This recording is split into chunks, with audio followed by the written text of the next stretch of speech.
मेरे प्यारे बच्चों, आज हम ट्रायंगल के ऊपर डिस्कस करेंगे। एक बात अपने दिमाग में रखो, जैसे हम अपने परिवार के बारे में सब कुछ जानते हैं। ये मेरे पापा है, पापा की एक्टिविटी, उसकी बिहेव सब कुछ जानते हैं। इसी प्रकार किसी भी चीज के बारे में जिसके आसपास हम रहेंगे उसके बारे में अगर हम सब कुछ जानते हैं तो उसके बेस के हर सॉल्यूशन कवर हो जाएगा। इसलिए हम ट्रायंगल के बारे में सब कुछ जानेंगे। ट्रायंगल हमारी 3 प्रकार की है।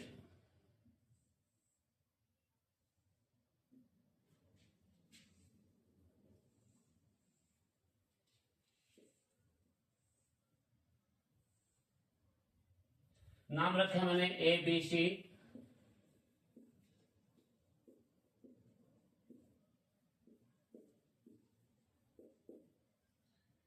ये ट्रायंगल की शक्ल देख के आप लोगों को पता लग गया होगा। ये ट्रायंगल समबाहु, सम का मतलब बराबर, बाहु का मतलब भुजाएं। समबाहु त्रिभुज,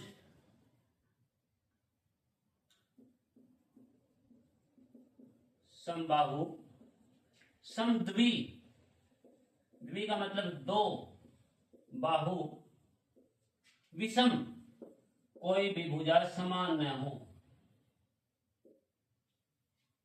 विषम बाहु त्रिभुज। समबाहु त्रिभुज की खासियत सब कुछ। इसकी एक एक पॉइंट ध्यान से, तीनों के 3 भुजाएं समान है। इसमें 2 भुजाएं समान है,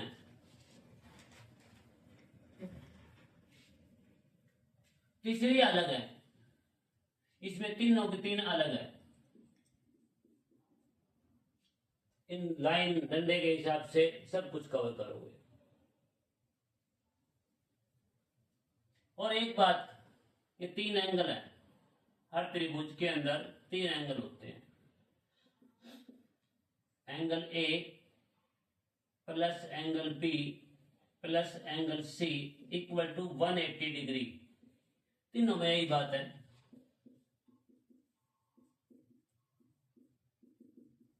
तीनों में डिफरेंस का पता लग जाएगा आपको भी।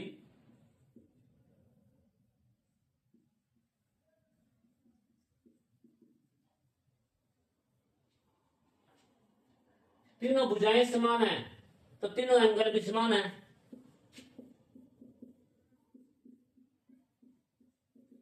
सिक्सटी डिग्री का प्रत्येक बन गया, क्योंकि 180 टोटल है, 3 से डिवाइड कर दो, सीधी सी बात है।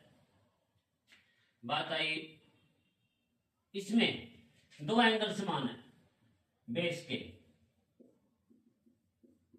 इसमें तीनों एंगल अलग अलग है, तीसरा अलग है। Does not equal to, equal काट दिया भाई।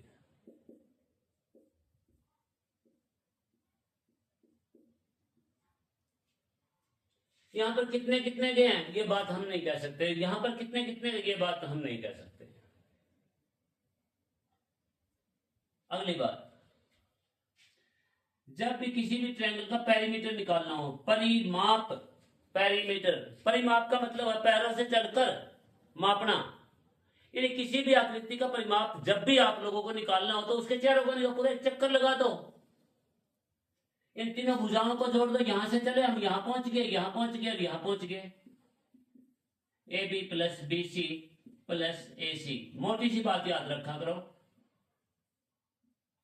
इसी तरह इसका पेरीमीटर ए बी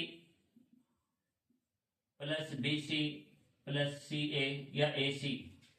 इसी प्रकार इसका A B plus B C plus C A perimeter. बात आई एरिया की, सारी खासियत चलेगी इसमें। एरिया ध्यान से भाई, इसका √3/4 इंटू साइड का स्क्वायर, साइड इक्वल है। इसमें 1/2 बेस इंटू हाइट, हाइट लंब परपेंडिकुलर,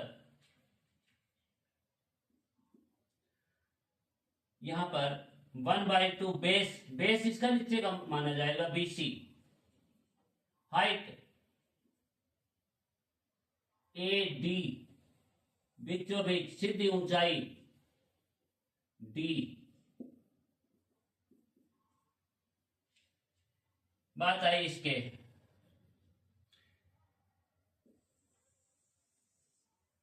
ध्यान से भाई, इसका एरिया के लिए पहले सेमी पेरीमीटर निकालेंगे, यानी तीन भुजाएं हैं ABC, तीनों भुजाओं का जोड़ ABC डिवाइड बाय 2, फिर फार्मूला एरिया का लगेगा S into S minus A into S minus B, Heron का फार्मूला भी कहते थे इसको। ऊपर अंडररूट, बड़े ध्यान से। अब एक बात और, ये फार्मूला शर्त एक तीनों भुजाओं का पता होना चाहिए, भुजाओं के बेस पे है, तो हर प्रकार की त्रिभुज में लग सकता है, कोई प्रॉब्लम नहीं, इसमें भी इसमें भी इसमें भी। शर्त यह है कि तीनों की तीन भुजाएं होनी चाहिए। ये फार्मूला 1/2 बेस इंटू हाइट भी हर प्रकार की त्रिभुज में लग सकता है, सिर्फ बेस इंटू हाइट, एक भुजा के ऊपर उठाया गया लंब, जैसे BC के ऊपर ये लंब आ गया, लंब का मतलब 90 डिग्री का एंगल D, B साइड का नाम था इसका। इसी प्रकार इसमें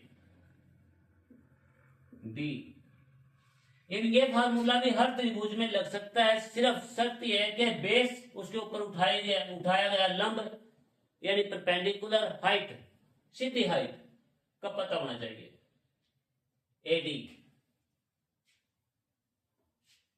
और ये सब में लग सकता है, सिर्फ तीनों भुजाओं का पता होना चाहिए। अगली बात, इसमें ये फार्मूला सिर्फ इस ट्रायंगल में ही लग सकता है, बाकी में नहीं, क्योंकि ये फार्मूला उस बेस पे बना हुआ है कि इसकी तीनों साइड बराबर है, यानी ये A है तो ये भी A आएगी, ये भी A आएगी। इसमें दो साइड बराबर, ये A तो ये अलग है, यहां से लेकर यहां तक B।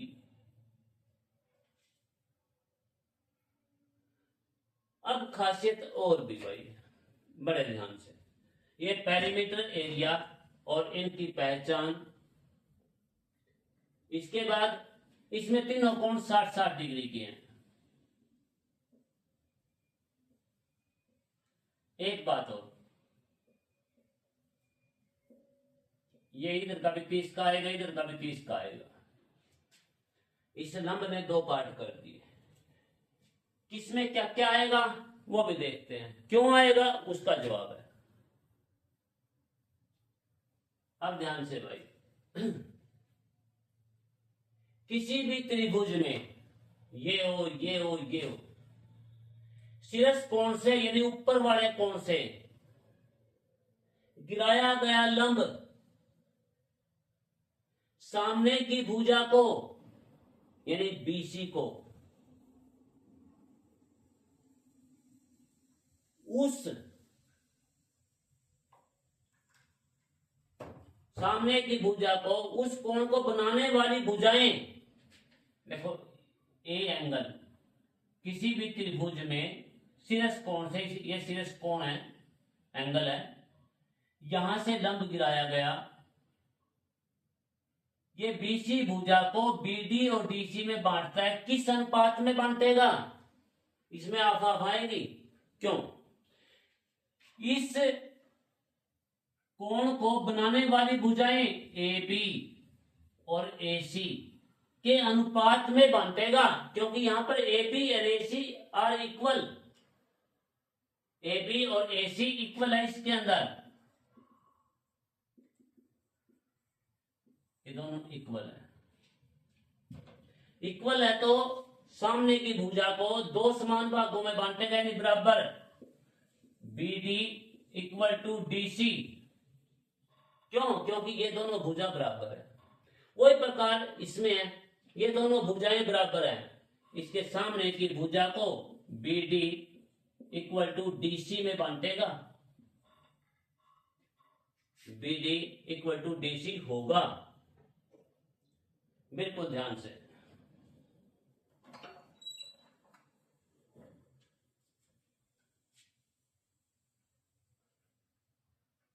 बात आई इसकी, ए डी बी डी और डीसी का जो अनुपात रेशो बनेगी वो ए बी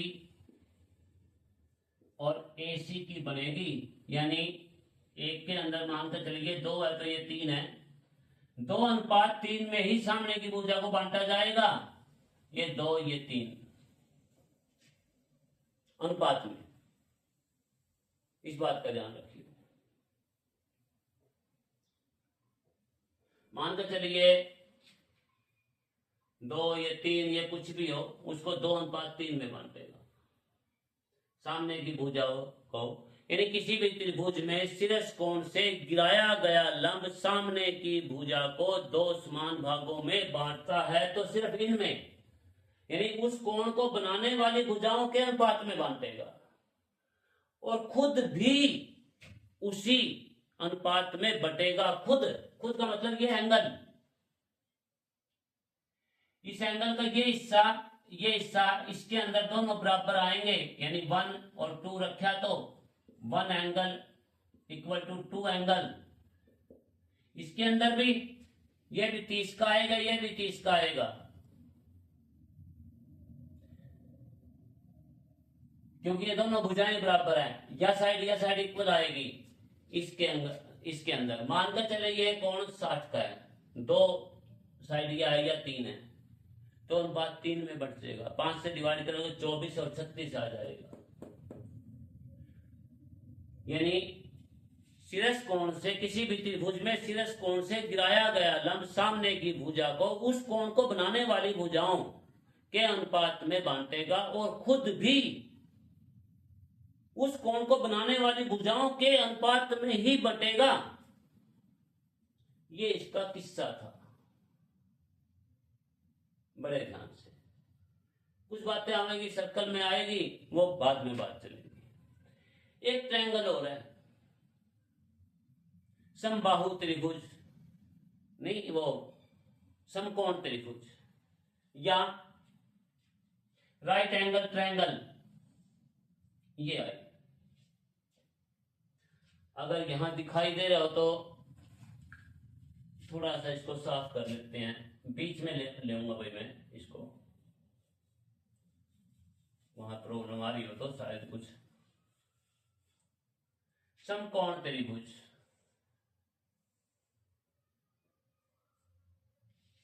सातवीं 8वीं 9वीं क्लास तक तो इन त्रिभुजों का जिक्र ही चलता था।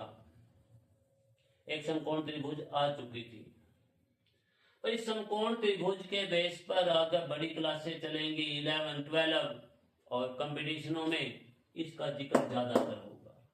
यह अलग से कोई त्रिभुज नहीं है, ये त्रिभुज सिर्फ इन्हीं के अंदर शामिल है। देखो इधर का ये पार्ट समकोण त्रिभुज, ये पार्ट समकोण त्रिभुज, ये राइट एंगल ट्रायंगल, ये राइट एंगल ट्रायंगल।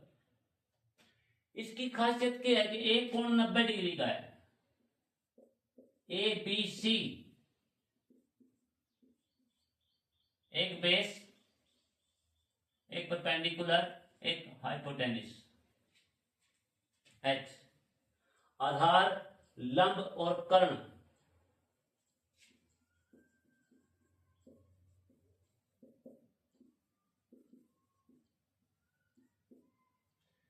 पाइथागोरस प्रमेय क्या कहता है?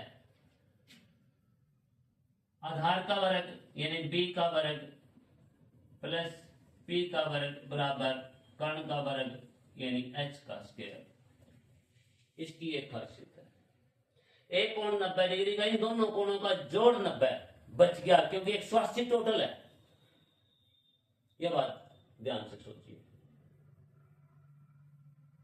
अब इसके साथ साथ ये त्रिभुज इन्हीं के अंदर शामिल है। इसका फार्मूला पेरीमीटर तो उसी तरह तीन भुजाओं का जोड़, यानी B plus P plus H, ये तो हो गया perimeter. Area 1/2 into base into height, ये बेस ये हाइट लंब बन जाएगा, यानी इन्हीं का एक पार्ट है, ये उधर का पार्ट है, तो दो पार्ट बन गए, दो इसमें बने दो इसमें, ये फार्मूला आ जाएगा पाइथागोरस प्रमेय के हिसाब से। बड़ी क्लासों में जाओगे 10th से शुरू हो जाती है ट्रिग्नोमेट्री, वो सारी की सारी इस ट्रायंगल के ऊपर, समकोण त्रिभुज के ऊपर, राइट एंगल ट्रायंगल के ऊपर आधारित है। बड़ी क्लासों में और +1 +2 और आगे इसका जिक्र सबसे ज्यादा है, इन्हीं के अंदर शामिल है और कुछ नहीं अलग। हाँ एक बात 10th के बेस पे, समकोण त्रिभुज में बेस यानी आधार, ट्रिग्नोमेट्री का बेस है, ये हमेशा उस भुजा को यानी उस साइड को मानो, अगर ये बेस BC माने है ना, एंगल इसके बेस पर अगर क्वेश्चन करोगे थीटा मान लिया, इस एंगल के बेस पर अगर क्वेश्चन को करोगे ये बेस होगा, इस एंगल के बेस पर क्वेश्चन को करोगे तो ये बेस होगा समकोण त्रिभुज में। वही बात इनके अंदर भी शामिल है। इसमें एक कोण 90 डिग्री का, दो कोणों का जोड़ 90 डिग्री बच गया। तीन बातें और, न्यून कोण त्रिभुज, अधिक कोण त्रिभुज, अक्यूट एंगल के बेस, जिसमें तीनों कोण 90 डिग्री से कम हो, न्यून कोण त्रिभुज होगी। राइट एंगल जिसमें एक कोण 90 डिग्री का हो, दो तो हो ही नहीं सकते एक त्रिभुज में 90 डिग्री के, वो राइट एंगल होगी। ऑब्ट्यूज एंगल जिसमें एक कोण 90 डिग्री से ऊपर का हो, बाकी दो न्यून कोण बचेंगे, वो ऑब्ट्यूज एंगल त्रिभुज होगी। ये त्रिभुजों का किस्सा था पाइथागोरस के हिसाब से। ये पेरीमीटर, राइट एंगल ट्रायंगल के बेस पर, समबाहु, समद्विबाहु और विषमबाहु, और तीनों का तीन का युग किस्सा। और यह चौथी त्रिभुज अलग से नहीं है, इन्हीं के अंदर शामिल है। सिर्फ एक मेन बात यह है कि एरिया का फार्मूला ये हर त्रिभुज में लग सकता है, शर्त यह है कि तीनों के तीन त्रिभुज होनी चाहिए, भुजाएं होनी चाहिए त्रिभुज की। ये फार्मूला हर त्रिभुज में लग सकता है एरिया के बेस पर। शर्त यह है कि आधार और लंब, आधार और लंब होना चाहिए। एक बात और दोबारा रिपीट करता हूं, किसी भी त्रिभुज में शीर्ष कोण से गिराया गया लंब सामने की भुजा को उस कोण को बनाने वाली दोनों भुजाओं के अनुपात में बांटता है और खुद भी उसी अनुपात में बढ़ता है। ये त्रिभुज का किस्सा था। अगर इस चीज के बारे में सब कुछ पता लग गया हो, पूरा त्रिभुज के बेस पर कोई भी क्वेश्चन आए, कहीं से आए, सब कुछ कवर होएगा, रुक ही नहीं सकता। बेस ये शॉर्टकट बाद में देखते हैं, वो क्वेश्चन के अनुसार होता है शॉर्टकट भी। क्वेश्चन कैसा है कंपटीशन के लिए, पर हर चीज ये कवर है, शॉर्टकट भी मिल जाएंगे, पर कब हकीकत का पता हो तभी शॉर्टकट तो लगा सकते हो। हकीकत का नहीं पता हो, शॉर्टकट क्या है? शॉर्टकट होता क्या है? हकीकत को जल्दी जल्दी से कवर करना, वो शॉर्टकट होता है। एक लाइन, जैसे एक बच्चा जब सीढ़ियों पर चढ़ता है छोटा, तो पहली सीढ़ी पर हाथ टेकेगा, अगली पर हाथ टेक कर पिछली अपने सिर को उससे नीचे वाली पे लेकर जाएगा। इसी प्रकार आराम आराम से ऊपर चढ़ेगा। एक बच्चा उम्र हो चुका है, बड़ा हो चुका है, फिर क्या करेगा? वो जल्दी स्पीड में दो सीढ़ियों को, दो स्टेप को छोड़कर विश्राम लगा देता है। वो प्रैक्टिस, जब प्रैक्टिस बढ़ेगी, बीच की दो लाइनें गायब, तीसरी लाइन पर दिमाग पहुंचेगा, बीच की दो लाइनें गायब, आंसर पर दिमाग पहुंचेगा। यही तो शॉर्टकट है, यही तो ट्रिक है। और है क्या? बस ठीक है, ट्रायंगल के बारे में बस इतना ही कवर कीजिए, देखिए ध्यान से। कोई भी प्रॉब्लम हो तो कमेंट बॉक्स में लिखिए।